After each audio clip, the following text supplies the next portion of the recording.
Yeah, you're right. On yourself really down. Yeah, I would keep going. Can't do this anymore. Yeah. But I miss Yeah. Oh, yeah. Farthest I ever went was Alaska. I think the guys get tired, if it'd be nice to get a weekend off for the guys Providence, here which this was weekend just to give them. Because you got so many, kids have got so much, concerts, sports going on, Can't imagine. and you got all that 17 stuff. Into things. And we've been pretty spoiled the last couple years. Fuel? Kind of like every years, it seems like every year. It seems like it's so different. But I visited. right. Yeah. What? We're gonna have a lot of people zooming in tonight, you think? Somebody drives a family bus around. Which is gonna be 92 in 91. So, do it online. See, Jenny was always 16.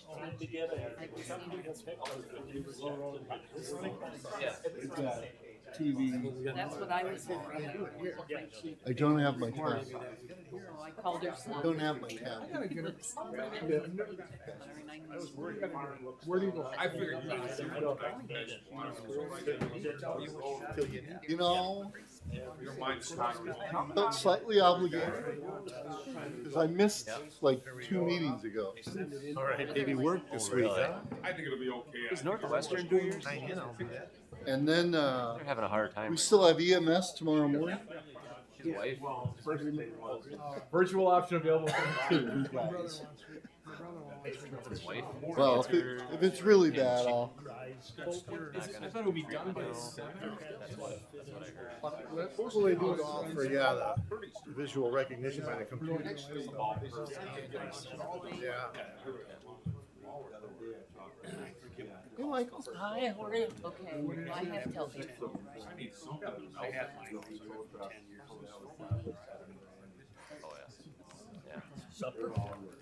Yeah. We don't realize it, but we do. Oh, we gotta pull. We gotta My pull wife them. has a really nice HDM came in, gave us the handout. Yeah, I don't know which way is I'll call the meeting to order. It's 7 o'clock, folks. Plenty of people on Zoom here tonight, so good idea. roll call by the county clerk.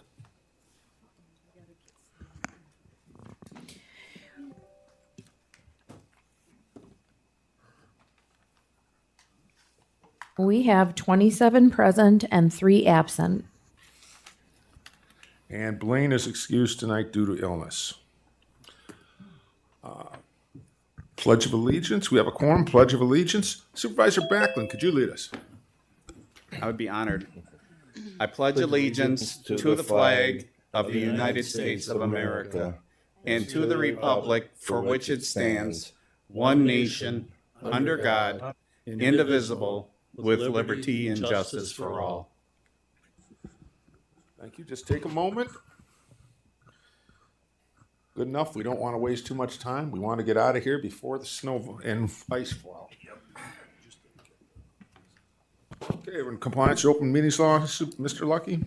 We are? Excellent. Approval of agenda. Anybody see anything they need to move around? For seeing none, I entertain a motion to approve the agenda. So moved. Moved by Supervisor Backlund, second by Supervisor Jekyll. Any discussion? If not, all in favor say aye. Aye. Aye. Opposed? Hearing none, the agenda is approved. Approval of the November 12th, 2025 meeting minutes. Supervisor Winnicky. I'd move approval of the November 12th, 2025 minutes as submitted. Second. Moved by Mr. Winnicky, second by Mr. Backlund. Anybody else see any changes? Seeing none, all in favor say aye. Aye. Aye. Opposed? Hearing none, the minutes are approved. Communications, Audrey. There is a notice of public hearing, which is December 18th, 2025. That's a Thursday. It starts at 6 p.m. And then you should also have the treasurer's monthly report. Thank you. Any public comment? Anything there, back there, Mike? Doesn't appear to be public comment. Doesn't appear to be any. Okay, that moves us on to annual reports. Highway Department. Sean, your very first go at it.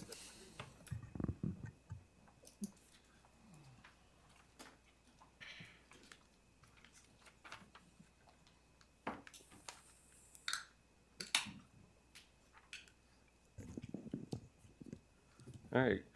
Good evening, Mr. Chairman and members of the County Board. Thank you for the opportunity to present the annual report for the Jefferson County Highway Department. Tonight, I'd like to share an update on our accomplishments from 2024 and 2025 and what we have planned for 2026. This past year brought some strong progress, but also brought challenges.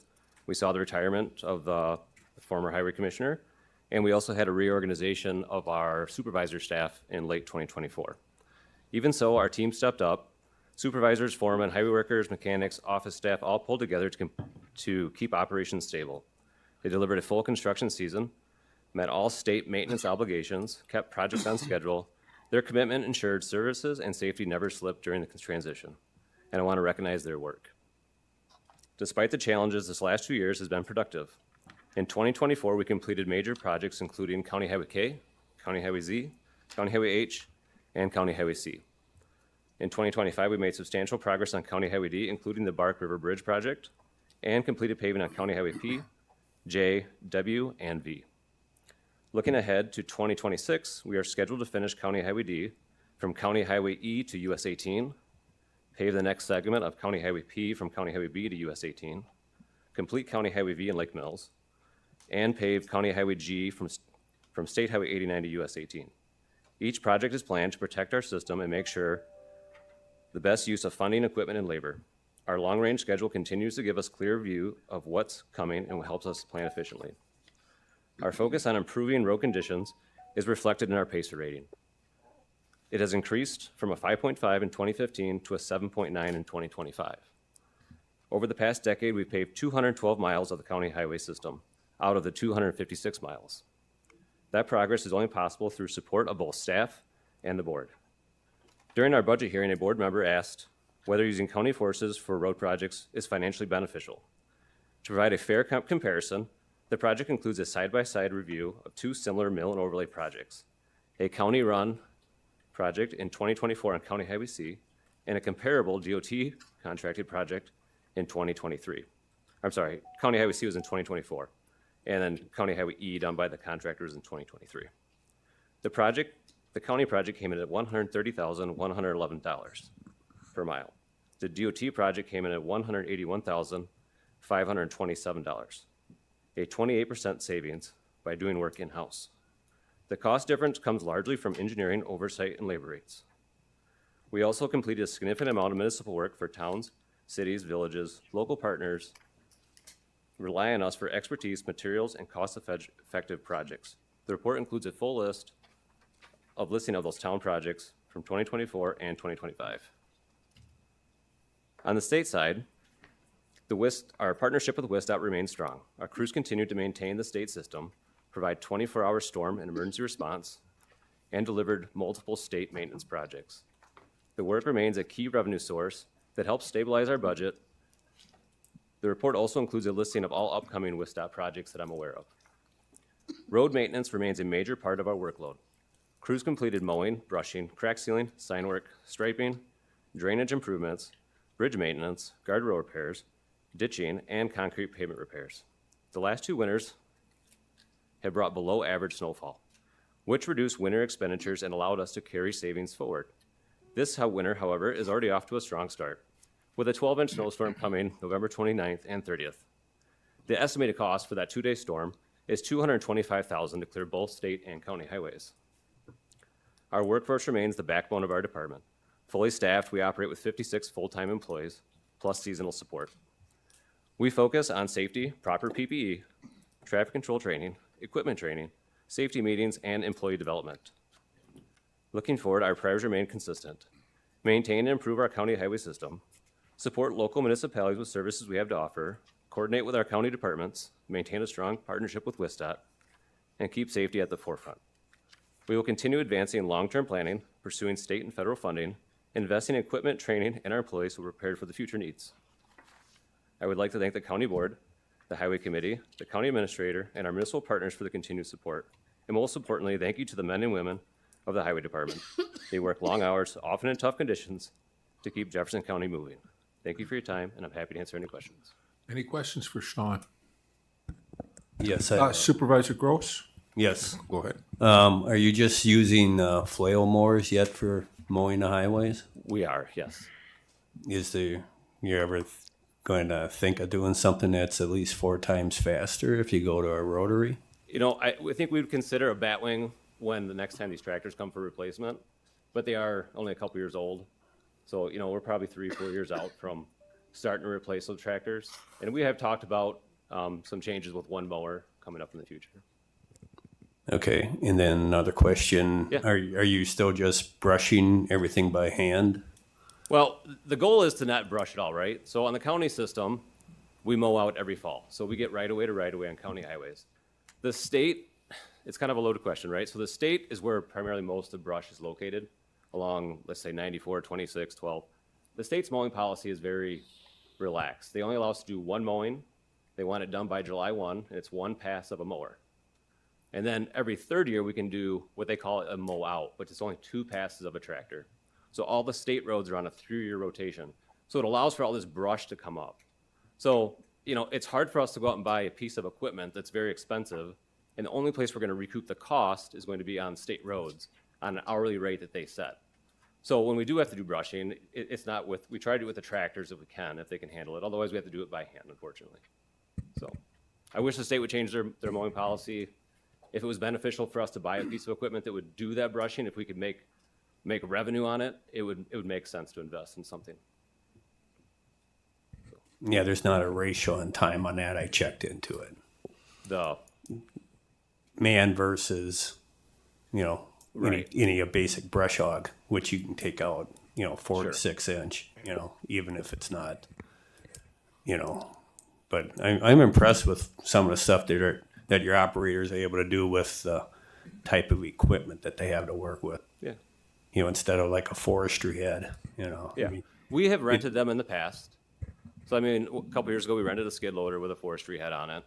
And we just rent it though. And then the state, when we rent equipment, the state pays the full rental rate then for whatever we rented. If we buy it, we only get the hourly rate that they set back on that piece of equipment. So it takes us a long time to recoup the cost on it, if we even recoup our cost on it. yeah, I mean, I think you could. I mean, you're brushing like I did 55 years ago, you know. Yeah, but the state also doesn't want us to do a bunch of brushing though either. So at the end of the day, Yeah, the but at state- least for your own, at least for the county roads, you could keep them maintained better than having people do things by hand. yeah, You know, we don't even have- from a workman's comp, you know. Sure. I know I've been in this discussion with the previous highway commissioner, and it just falls on deaf ears always. But Yeah. I don't think understand. we have a big brush problem on the county system, unfortunately. It's mostly on the state system. Any other questions? See none? Thank you very much, Sean. Thank you. Keep clearing the snow. Takes us to emergency management. Tracy?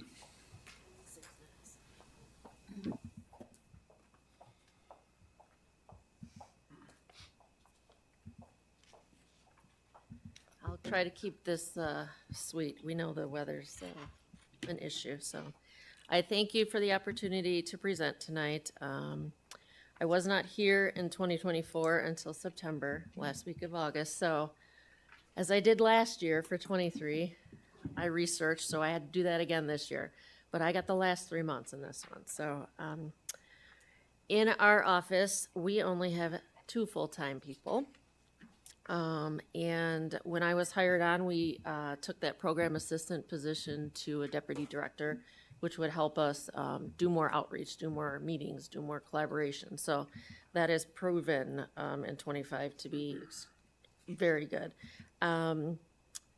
We strengthened our coordination across all platforms. We've done a lot with the hospitals. We've done a lot with school districts, fire departments, all across the board in the county. And that's what EM is. We're relationships and resources pretty much. So we had 32 spills in 24, and we had 11 offsites that we updated their plans to for hazardous chemicals and so forth. So that's about our average. This year we'll have 12 or 13.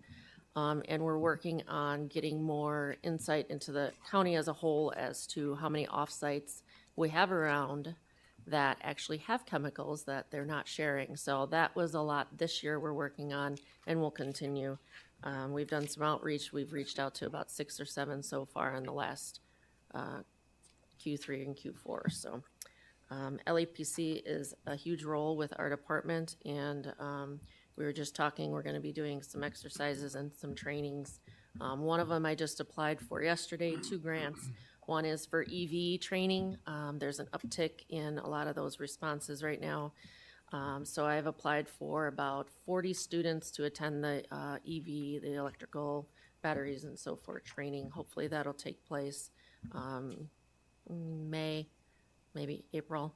And then another one on an anhydrous ammonia exercise that will hopefully include our hazmat team of Dodge County that we're entering an agreement with, as well as all responding agencies. So we're constantly planning. I noticed in the latter half of last year when I got here, there's a lot of plans to be updated, a lot of things to be created. So I took this year doing that. A lot of those plans include inclement weather, mass notification, debris management, volunteer, reunification. I have about 40 plans on my desk that I've created this past year. So we're very busy in our office. And for those who don't know where we are kitty corner all the way across from Casey's, so you can stop by anytime. Latter half of the year when I got here, we also started a jump start on our hazard mitigation plan. That is a big project, normally takes about 18 months. We accomplished it and had it finalized by April. So that was a lot of work. Flood mitigation properties, closing out all of those and the grants, that was also accomplished into 25. So when I got here, we hit the ground running. Money-wise, funding, I don't want to be the bearer of bad news, and I know we're in a hurry, but funding is really hard. We were down in 24, under about 95,000. 23, we're at a little under 103. That was due last year even lower because the computer hazmat grant wasn't applied for. This year it was, so that number will jump back up, as well as maybe some other grants that I applied for. So you'll see more funding coming in. That's about all I have. Questions for Tracy? Any questions? Mr. Gross? Yes, I have one question. What is your relationship with the fire departments? Do you advise them in different things, or? Do I advise them on how to do their job? No. Yes, no. But we do have, the goal again with law enforcement, fire, EMS, hospitals, funeral homes, vets, is that I'm a resource for them. If they need something, they know to call me. If they want training, I can help get them training. Any plans that they need help with developing or updating, they reach out, vice versa. Is there something specific regarding fire departments? Yeah, I was at a location where there was a corn dryer fire this fall. I think it was about the middle of October, and basically the fire department had no clue what they were doing.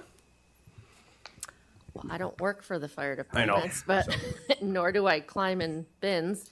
But that's, I don't have the training for Okay. fire departments. All right, if that's thank what you. You're looking for, okay.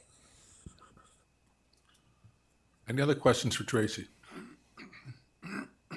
Seeing none, thank you very much. Thank you. Hope we And never drive need your safe, services. Just be ready. Okay. Thank you. And lastly, administration, Mr. Lucky.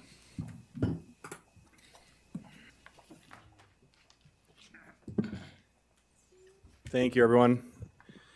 So it's fun to do these, and I nothing in this report is going to be really groundbreaking. I have the opportunity and the honor to be able to update you pretty much every month on the things that are going on in the county, but it's fun to look back. The 14th will mark 1 year since I was named interim county administrator, and then it'll be about 9 months since I was named county administrator in March. And so It's been quite a journey. My life has changed significantly in this past year, and it's just been really remarkable to have spent this time in this position for all of you.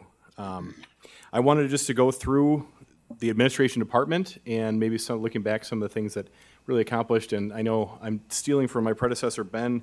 I had kind of turned this into a retrospective on the current year, so I haven't looked all the way back to 2024, but I do have some things going back probably to the first couple months of us working together.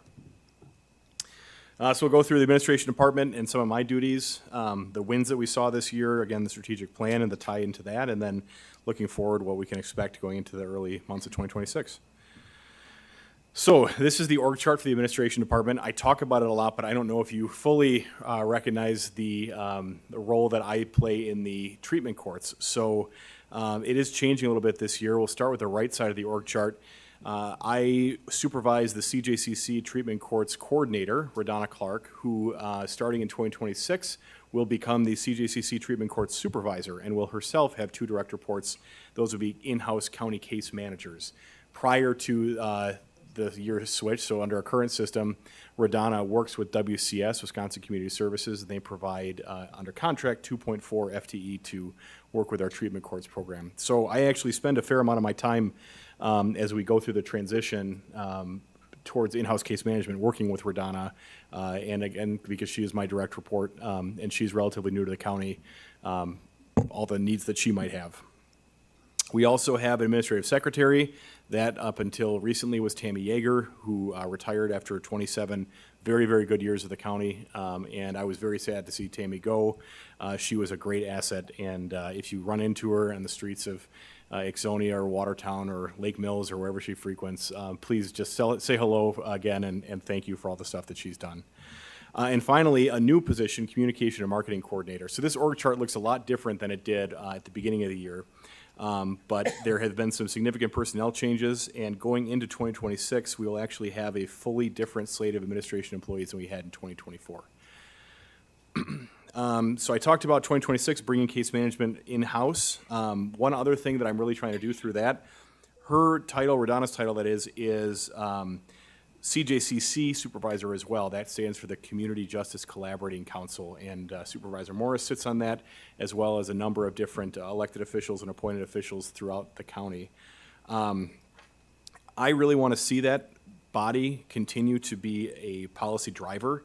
I think that it was created, and it's in our board rules, as a body that's meant to bring together about 19 different organizations with their unique perspectives on the way that the criminal justice system in the county works. And we went through a refresher called this sequential intercept model mapping workshop that was in August, done in Watertown. And that looked at the 6 different intercept points at which someone would interact with the criminal justice system in a way that we might be able to divert them out of that system and into maybe a more appropriate level of care for that individual. And so I want to make sure that as we go into 2026, we're looking at the CJCC and we're comparing that to the results from the SIM workshop, and we are really trying to, again, be a policy driver through that body. So I have high hopes for us going into 2026 on that.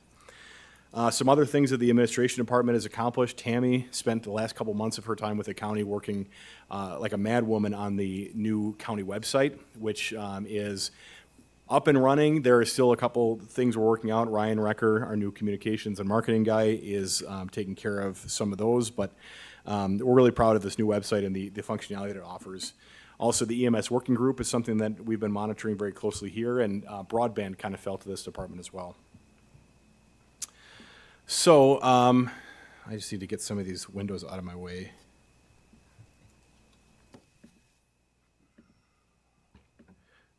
What are the administrator's duties?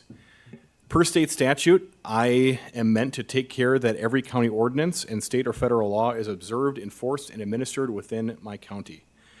I will coordinate and direct all administrative and management functions of the county government not otherwise vested in by law in boards or commissions or in other elected officers. I will appoint and supervise department heads, appoint the members of boards and commissions, and submit an annual budget. Those are all called for in that statutory reference. But in practice, what this looks like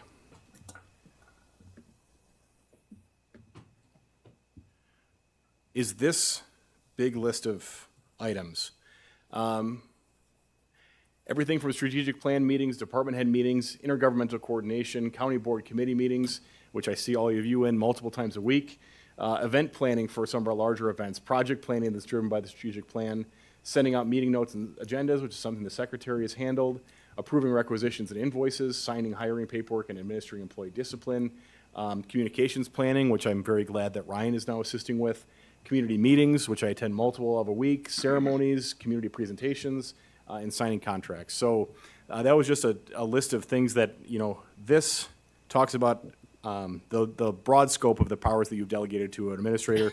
These are kind of the things that I do in practice and what fills usually a 50-hour work week. Looking at some of the county wins that we've been able to see, I'll just run through this list, and we could talk a lot more about all of them, but I'm really proud of all of these. There's been a significant uptick from a number of different county departments, some of them represented here today, with an ad hoc safety group, and they are leading some training sessions and drills. I know the sheriff and his staff have been very, very involved in this.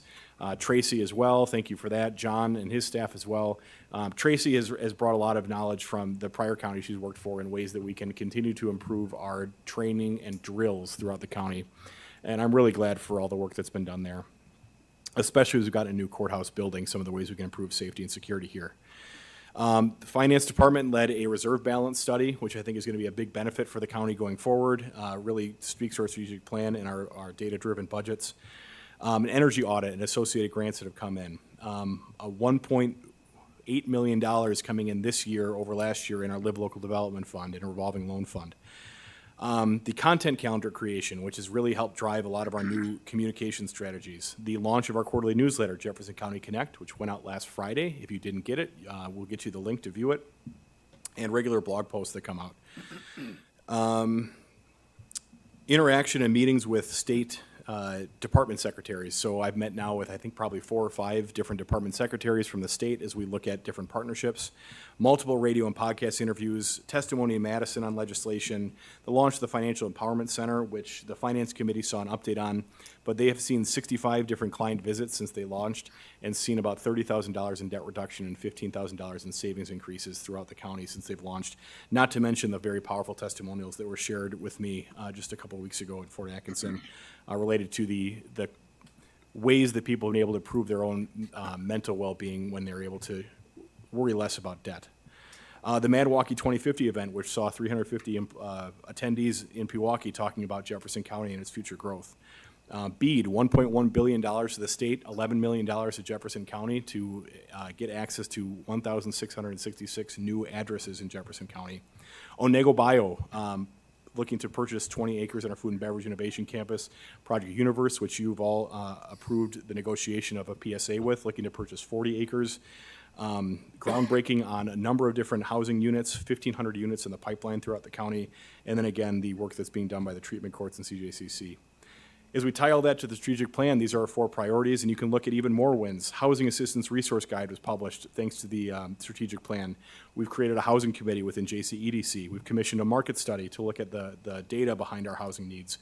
We're also commissioning a study that will begin early next year on the impacts of development and what that might mean for local governments, school districts, things like that. HUD counseling expansion and a very significant grant to expand that throughout the county. Language coming from the Planning and Zoning Committee on accessory dwelling units to immediately increase density in our 16 towns without sacrificing a single acre of farmland. $1.8 million, like I mentioned before, to Live Local Development Fund to encourage housing throughout the county. Going across to the highly regarded quality of life, we recreated the volunteer coordinator position in this last budget. We have, we're finishing up, I'm looking at Patricia and Tracy, the flood mitigation grant application, which is due December 12th, to look at ways that we can improve our response there throughout the county. Parks Department published an interactive trails and water trails map earlier this year, which is really remarkable. We created this communications and marketing position, and we're coordinating with the State Department of Tourism to help improve marketing throughout the county and tell our story in a better way. Going down intentional economic growth, we've seen continued business attraction. We've seen new involvement with biotech. We've sold land to the Food and Beverage Innovation Campus, and we've funded JCEDC at a higher rate through these loan fund revenues we've been able to increase. And finally, in transformative government, we've seen a website upgrade, internal surveys that we're going to roll out new projects in 2026. Those are including succession planning, cross-training, a speakers bureau, which is a really cool thing. The ability to go on our website and request a county staff to come speak to any of your civic groups or local organizations. Energy efficiency grants, and finally, the EMS working group. So looking forward to 2026, I would like to just prepare for the transition of this board. We'll have a new board in April. And last year, or 2 years ago, when we ran orientation, we asked a number of county board supervisors, what did you wish you knew when you started the job? And so I'm going to be sending those emails out soon as we plan for a new board taking over in April. Succession planning, I mentioned in the strategic plan document, probably a year-long approach of having employees document what they do every day and map out those processes so that we can be prepared if we have any staff transitions or turnover to be up and running quicker. We're going to be looking at an AI policy coming into Q1 of 2026. Budget development for the 2027 budget has already begun. I know it's shocking, but it has. New and additional collaboration with nonprofit partners, businesses, other units of government, our marketing and tourism as Ryan continues to step into this role. And finally, looking at some regional approaches and maybe some enhanced collaboration with the neighbor to our north when it comes to economic development and some of the ways we look at ourselves and market ourselves as a region. So finally, these are the people I would just like to thank. All of our department heads, all 26, all of our senior staff, elected officials, including all of you, our county board, community leaders, nonprofit leaders, business leaders, and all employees. I have the good fortune of working with hundreds of people on this list every single day. And it really feels like every day that they email or call me. But I really do, I'm very grateful for this opportunity this past year to have gotten to know my home county in this very special way, to be able to present to you and shepherd policy that's important to you through and make sure that it's being enacted in a way that lives up to all of your high standards. So with that, thank you very much for the opportunity. Questions for Michael? Seeing none, thank you very much, Mike, and appreciate all that you do.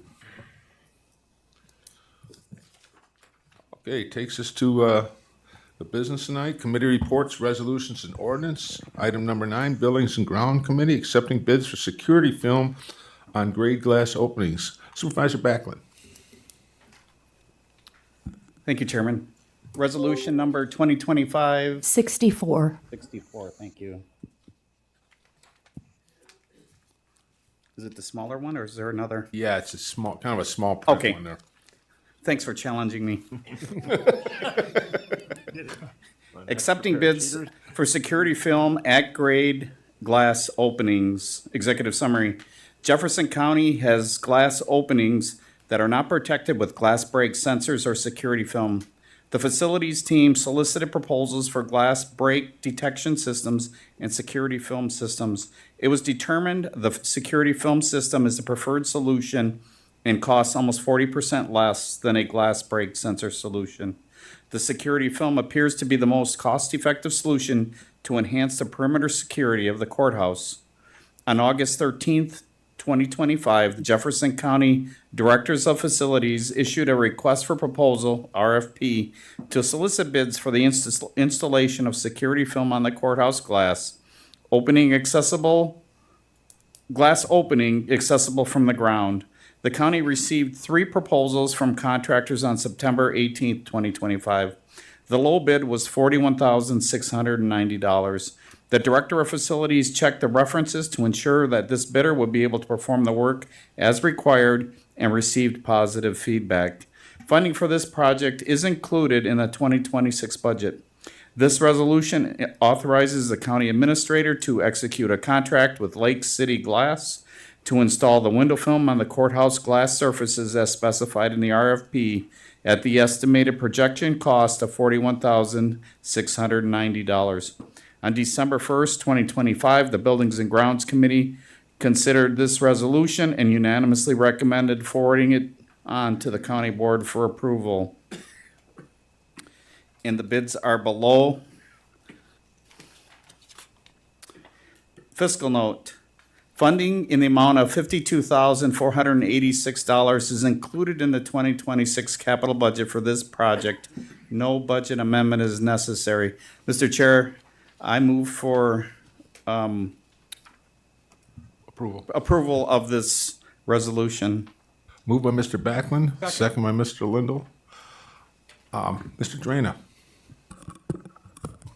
A question here. You have estimated project cost of $41,690, and then you have. That's what we had budgeted. That's the difference. It's under budget. Okay. I just want to make sure that it's estimated, it's not going to go up from there. That was Because we the have the bid. four Right, days. but that's, Okay. we did money, and of course, it's always good to have a little, in case there's something that isn't quite right, but you know how that goes. Yes. Supervisor Drain, the contract will be for the lower bid amount. When we were just developing the budget, we weren't certain on what this would all come back to be. So the contracted amount will be for the 41,690. Mr. Lund? Thank you, Mr. Chair. Can someone give an explanation of the function of security film and glass break sensors and the difference between the two? We have our expert coming up to the mic here. Certainly. From a glass break sensor, it's a ceiling mounted sensor that can capture anywhere from 3 to 6 windows depending on how they're configured.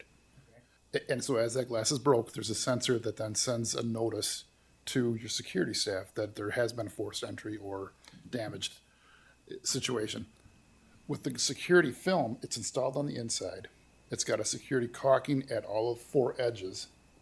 It's adhered to the glass surface, and essentially the caulking will slow any forced entry.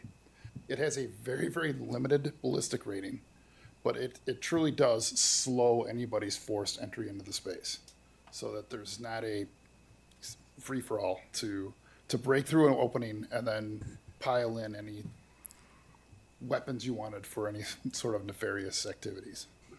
So the security film, I mean, is that an adequate substitute for the glass break sensor?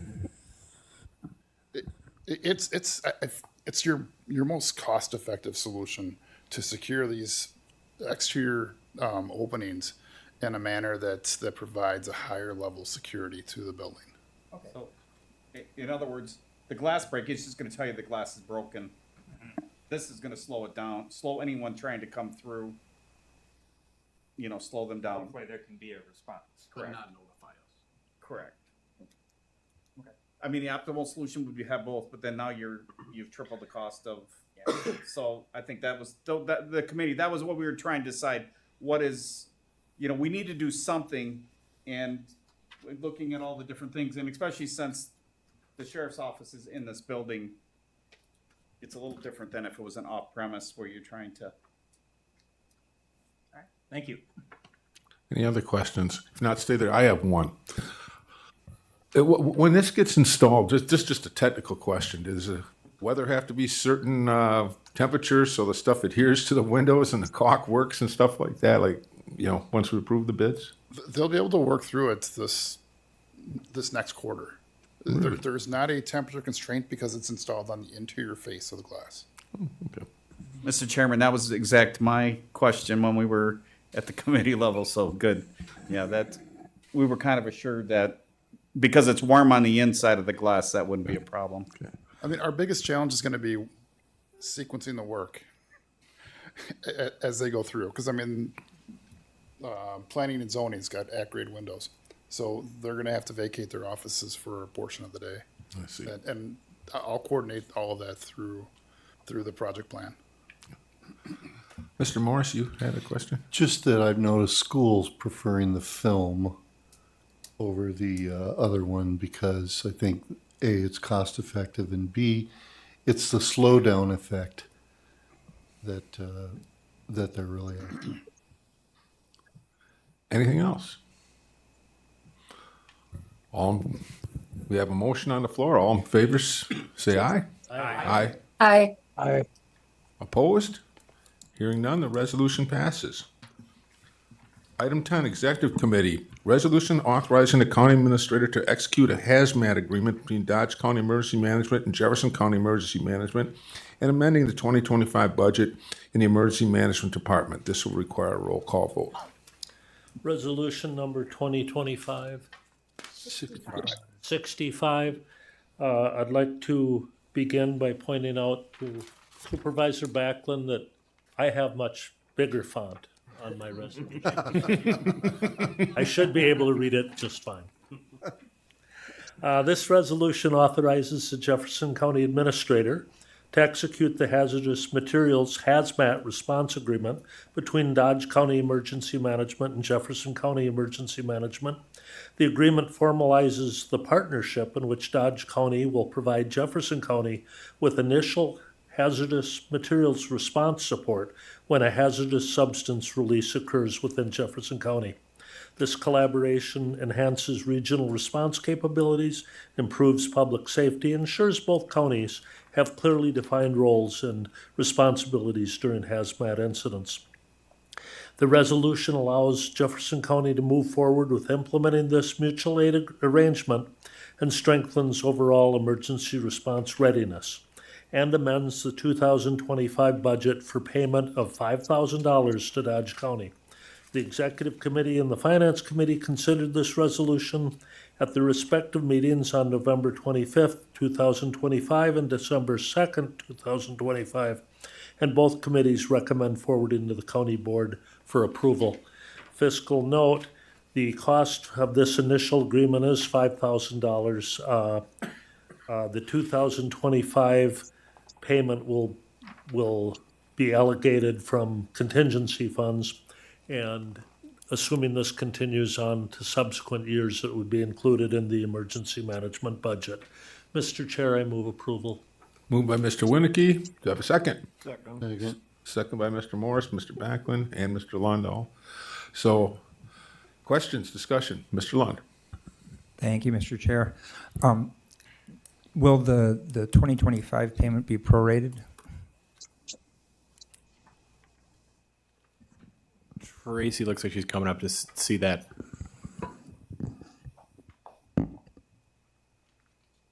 So this will be a December to December. The reason that is that this agreement has to be signed before the end of the year to satisfy a grant requirement stating we have a hazmat team in place. So it is 25. It's not in this budget because we didn't have a team. So it's going to be December to December. Okay, thank you. And it is budgeted in my 26. Okay, and secondly, if I understand the addendum to the contract, that there will be the $5,000 yearly payment, and then there will also be incident-specific expenses at rates to be determined. Do you want me to take that? Yes, so when there is a hazmat call and a responsible party is identified, that responsible party then will incur those costs. If there was a time when there's cost from the team to bring out the vehicles and the staffing and so forth, those should be billed to that responsible party. It is on my and the county and EM to recoup those costs if for some reason they don't want to pay. There's times when, you know, there's a meth lab that goes up and that person then goes to jail. There's no responsible party. We will try then to recoup those costs to the state and all of that, but let's hope that doesn't happen. Okay, thank you. Okay.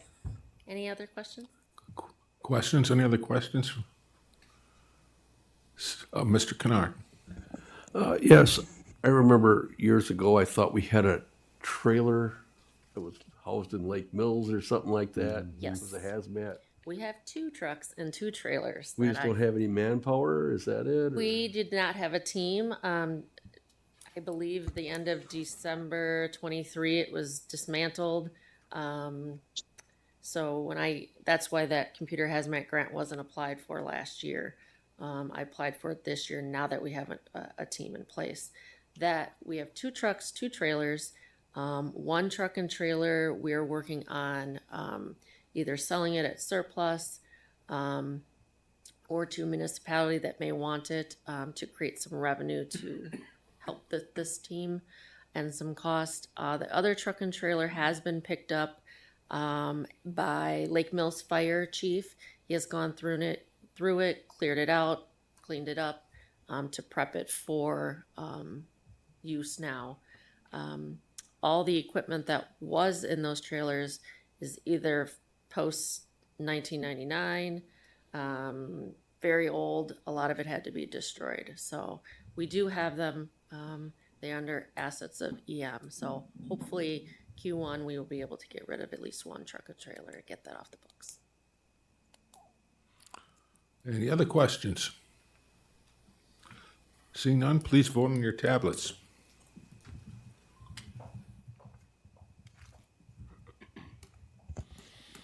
Supervisor Jones, Aye. Supervisor Richardson, Aye. Supervisor Herbst, Aye. Supervisor Morris, Aye. Supervisor White, Aye. Supervisor Golson. Aye. Okay, we have 27 yes, 0 no, and 3 absent. Resolution passes. Item 11.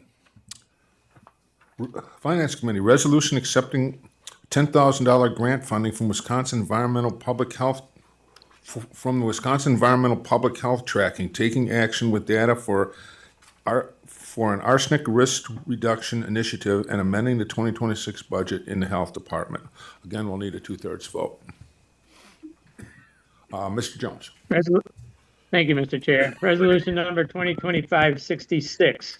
The Jefferson County Health Department has been awarded $10,000 in grant funding through the Wisconsin Environmental Public Health Tracking, taking action with data program to support a targeted initiative aimed at identifying and reducing arsenic exposure in private wells.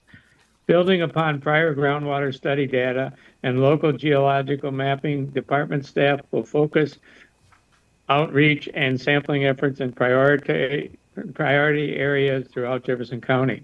At least 110 private well water samples will be collected and analyzed by a certified laboratory. Homeowners will receive individualized results, interpretation, and mitigation guidance. In addition, the department will conduct community education sessions and distribute arsenic awareness materials to at least 500 residents. Validated results will also be shared with research partners, including the Wisconsin Geological and Natural History Survey, to support the potential development of a countywide predictive model of arsenic risk.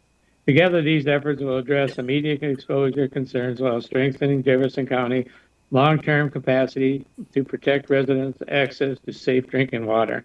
This resolution authorizes the acceptance of the $10,000 grant and amends the 2026 budget accordingly. The Finance Committee considered this resolution at its meeting on December 2nd, 2025, and recommended forwarding it to the County Board for approval. Fiscal note.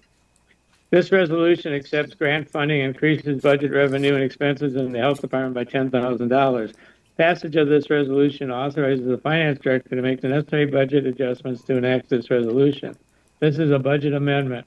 County Board approval requires a 2/3 vote of the entire membership of the County Board, 20 votes of the 30-member County Board.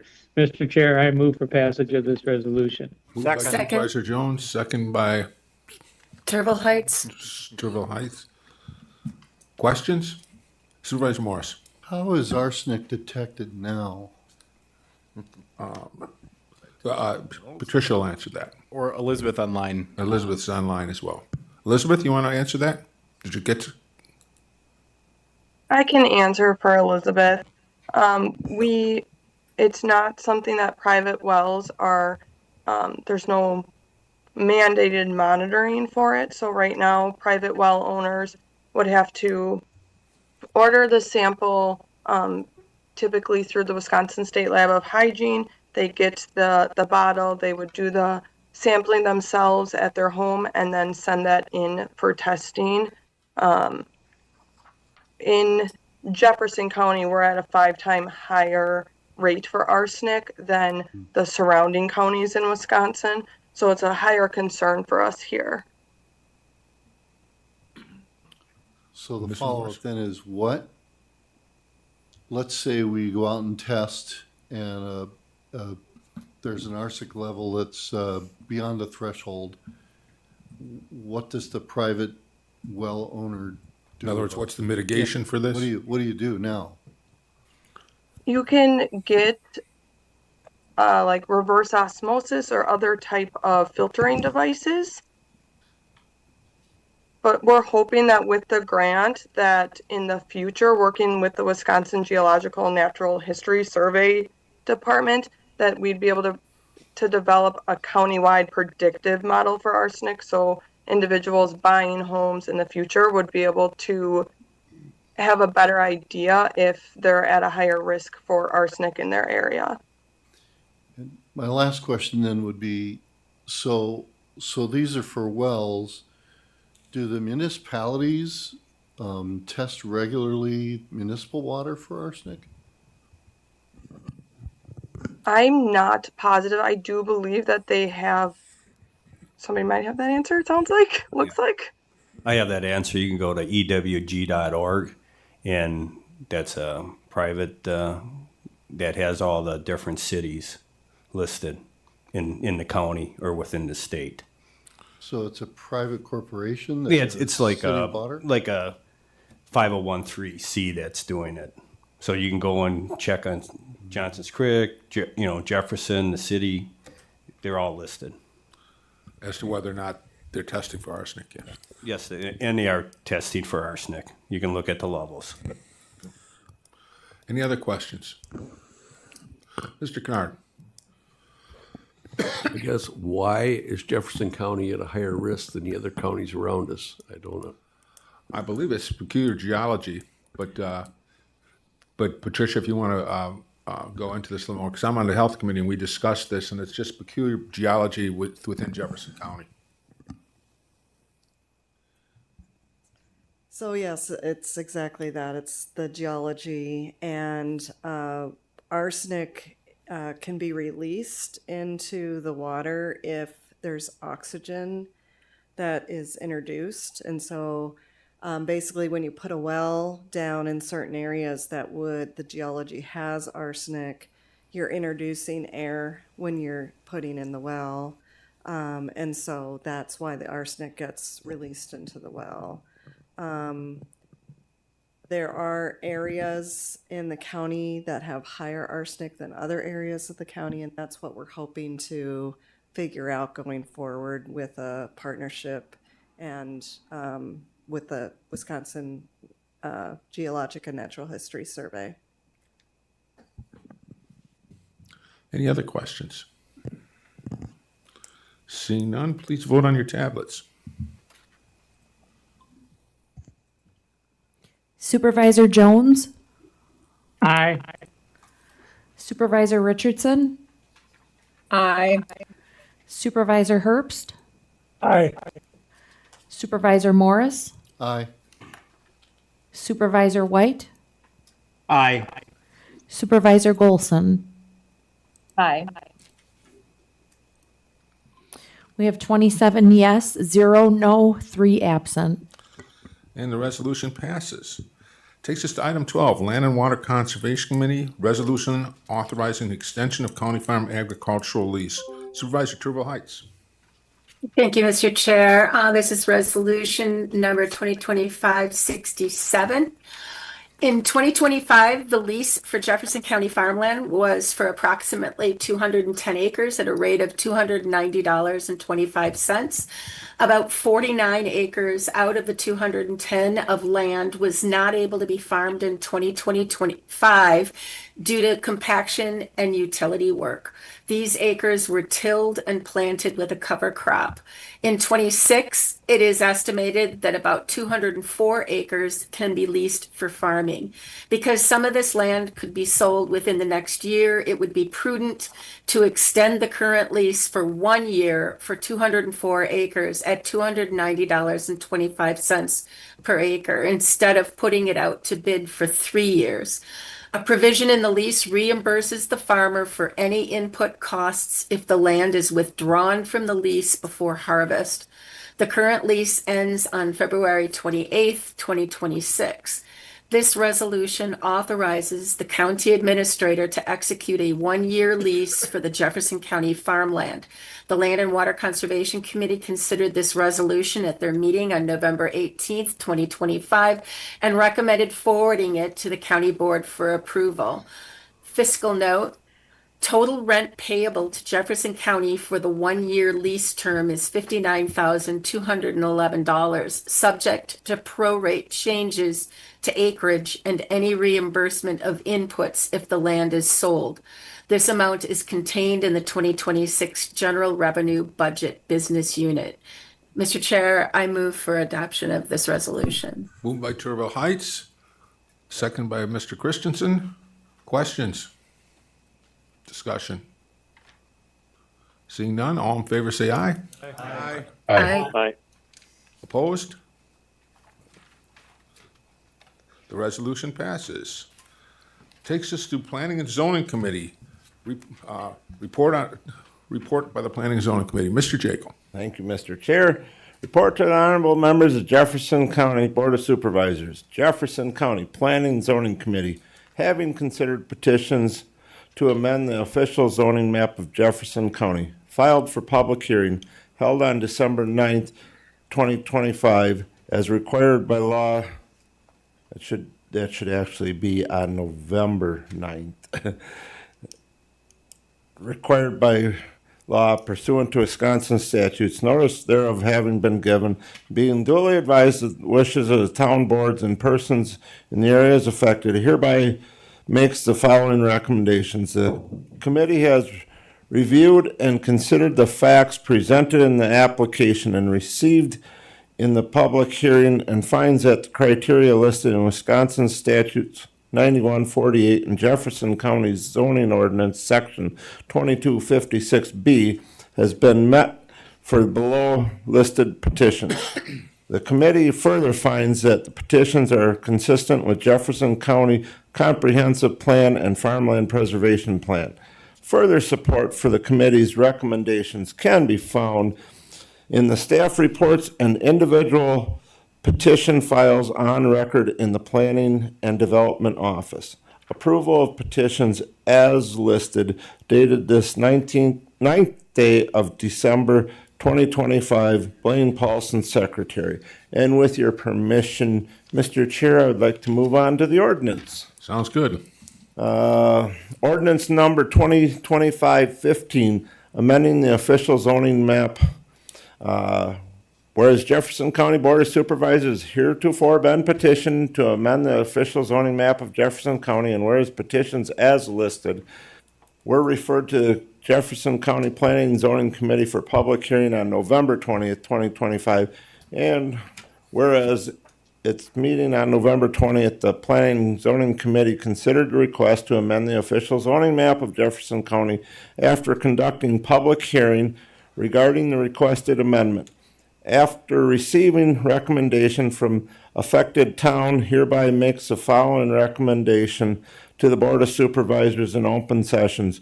Whereas Planning and Zoning Committee has found the criteria standards set forth in statutes 9148 of the Wisconsin statutes and 2256B of the Jefferson County zoning ordinance for rezoning out of A1 exclusive agricultural zone have been met,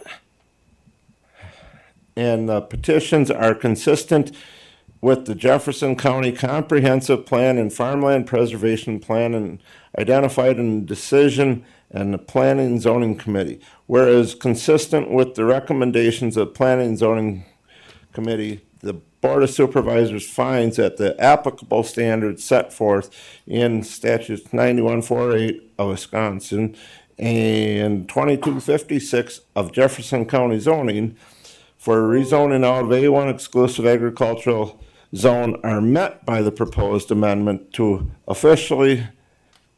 the official zoning map. And now, therefore be it ordained, Jefferson County Board of Supervisors does amend the official zoning map of Jefferson County as follows. Fiscal approval of this ordinance has no determinable fiscal impact. Mr. Chair, I move for adoption of this ordinance. Moved by Mr. Jekyll, second by Mr. Lindell. Questions? Mr. Kernine, I know what's coming. I'll abstain for a potential conflict of interest.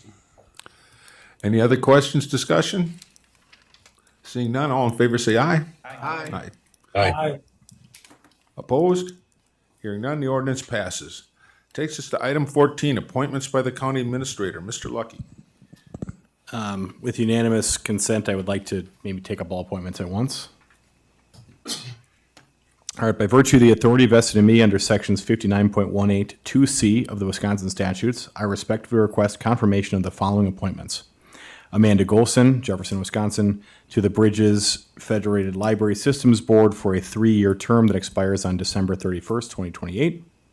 Amanda Golson, Richard Molding, and Tanya Olson to the Jefferson County Library Board for a 3-year term that expires on December 31st, 2028. And Tim Anhalt to the Veterans Service Commission for a 3-year term that expires on December 9th, 2028. Move to confirm. Moved by Mr. Jekyll. Do I have a second by Mr. Draina? Questions? Discussion? Otherwise, all in favor say aye. Aye. Aye. Opposed? Hearing none. Those appointments are approved. And appointments by Fair Park Committee. Supervisor White.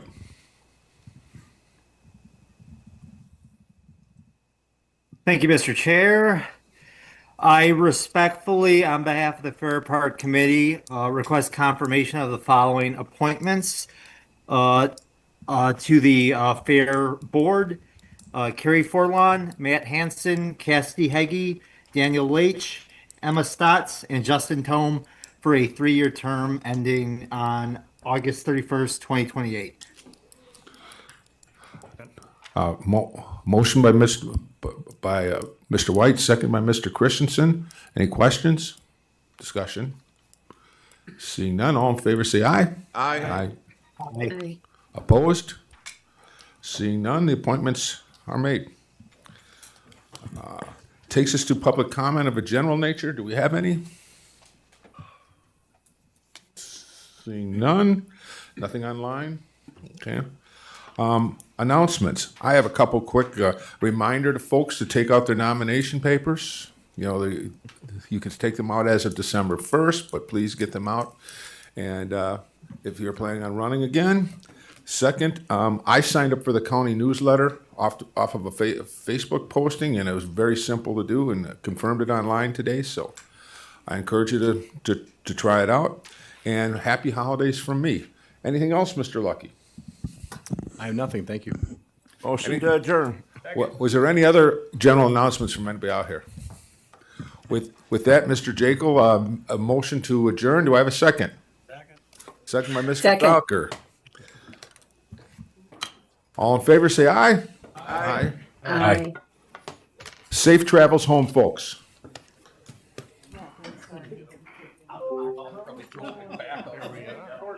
They didn't stack up tonight.